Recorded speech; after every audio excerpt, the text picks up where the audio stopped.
बिस्मिल्लाहिर्रहमानिर्रहीम। अजवाइल village info के अंदर खुश आमदीद।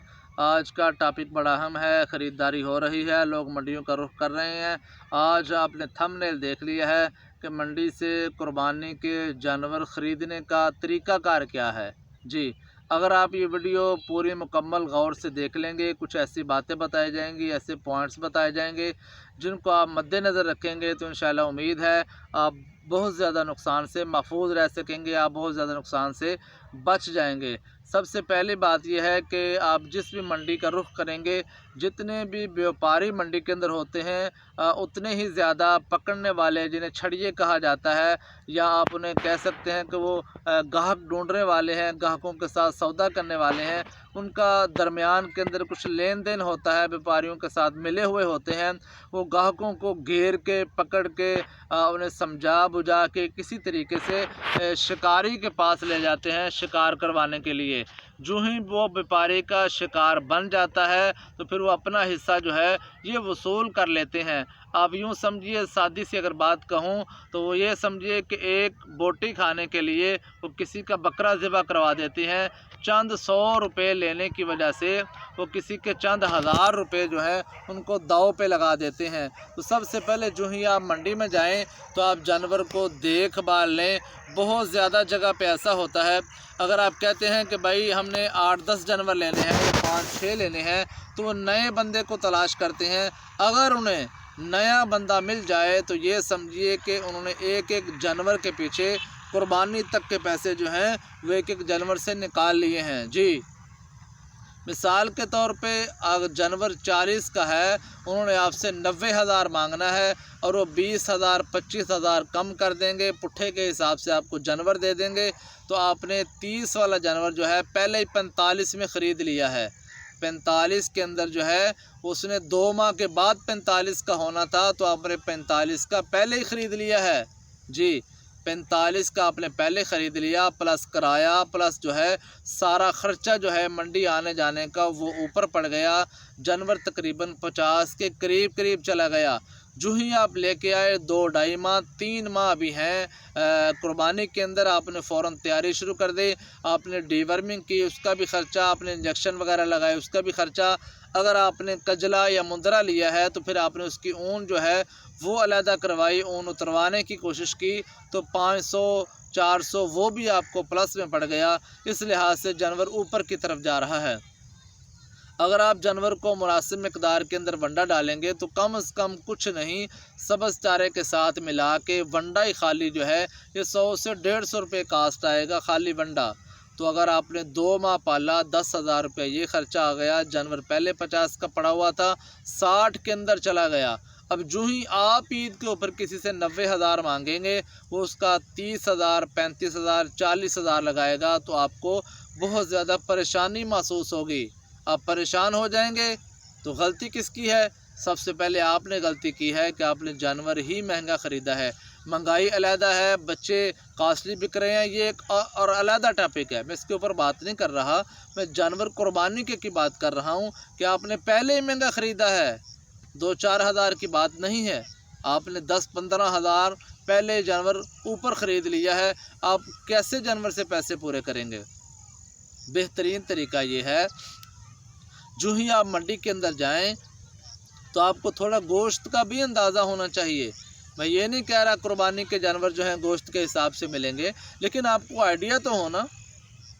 जिस जानवर का 80 मांग रहे हैं, 60 मांग रहे हैं, 70 मांग रहे हैं, 50 मांग रहे हैं, आप उसके अंदर देखें कि उसका लाइव वेट क्या है और उसके अंदर गोश्त की मिकदार क्या है। 10-15 किलो गोश्त है, 20 किलो है, फिर आप गोश्त देखें, उसके पैसे बनाएं, फिर आप प्लस ब्यूटी का डालें, उसके नस्ल के पैसे डालें, फिर आप उस जानवर को परचेज़ करें। अगर इस तरीके से आप जानवर परचेज़ करेंगे, जानवर ख़रीदेंगे, तो आपके लिए परेशानी नहीं बनेगी। फिर दूसरी बात, कुर्बानी का जानवर बेऐब ख़रीदा जाता है। तो आप जो है डेयरी का सौदा करेंगे, आप पुट्ठे के हिसाब से लेंगे तो आपको वर्गला देंगे। 4-5 अफराद मुश्तमिल होते हैं, 2-2 1-1 बकरा पड़ के वो ऐबी जानवर जो है नए बंदे के बाड़े के अंदर, नए बंदे की डेयरी के अंदर जो है लाजमी शामिल कर देंगे। बहुत सारे जानवर शक्ल व शुबाहत से अच्छे नज़र आते हैं, लेकिन आपने जब गौर नहीं किया, आपने सारों को चला के नहीं देखा, मंडी में जगह भी कम होती है, उसकी टांगों का कोई मसला निकल आया है। अगली या पिछली टांग जो है ये वज़न नहीं उठा रही, लंगड़ापन नज़र आ जाता है, लेकिन टांग का फिर जाना, टांग का टेढ़ा हो जाना, ये थोड़ा जानवर चलेगा तो नज़र आएगा। तो ऐसे मसाइल भी नज़र आते हैं। अगर आपने उनका मुंह खोल के नहीं देखा, 3-4 जानवर ऐसे हैं जो 2 दांत हो जाएंगे, कुर्बानी अच्छी तरीके से हो जाएगी, उसके अंदर ही कोई 1-2 जानवर खीरा आ गया है, आपने गौर ही नहीं किया। उन्होंने कहा सारे बकरे बराबर हैं जी, सारे धोंदे हो जाएंगे ईद के ऊपर। आपने देखा नहीं, मुंह खोल के एक का नहीं देखा, उसके अंदर 1-2 जानवर भी अगर खीरा शामिल हो गया, वो कुर्बानी के ऊपर रह गया, तो फिर आपने वो कुर्बानी के हिसाब से लिया था, निकल जाएगा, वो भी आपके लिए परेशानी का बायस बनेगा। या फिर आपने कोई जानवर 2-4 कमज़ोर ले लिए, ऐसे जानवर थे जिनकी हड्डियां नज़र आ रही थी, आपने उनको भी धर लिया उसी के अंदर, सौदा एक जैसा हो गया, पुट्ठे पे बात आ गई, 35,000 40,000 में पुट्ठा डन हो गया। फी जानवर का आपने रेट कर लिया, 8-10 जानवर आपने ले लिए, उसके अंदर 2 जानवर भी कमज़ोर डल गए, तो भाई ये आपके लिए फिर परेशानी है।